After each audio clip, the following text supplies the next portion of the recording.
Hello friends, in this video I'll show you how to find out duplicate rows in Excel. Like and subscribe, support this channel. Let's get started.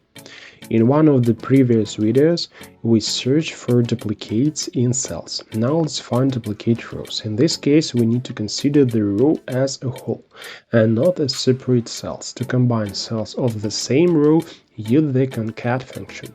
We enter all the cells that we want to combine and press enter.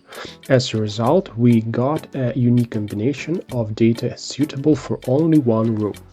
And now we can go conditional formatting, highlight cell values, duplicate values, great, and now we have duplicates here, here, and here. And to hide this combined data and leave only the color field, select them. Then click the right mouse button, go to the format cells. Here we select the custom format and change it to 3 semicolons.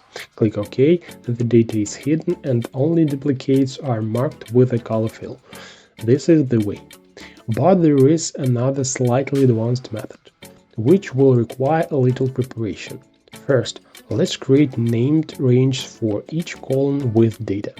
Let's call the first one name, the second job, and the third age. Done. Now select the entire range. Click conditional formatting and then create a new row. Select user formula to determine which cells to format and enter the formula in this line.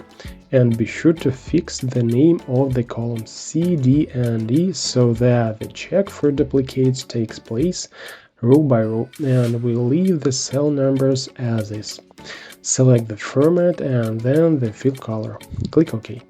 In other words, if a row occurs more than once in the range, it's colored in the selected color as a duplicate. Here are 2 ways, and what to use choose for you. Now you know them all. Thanks for watching.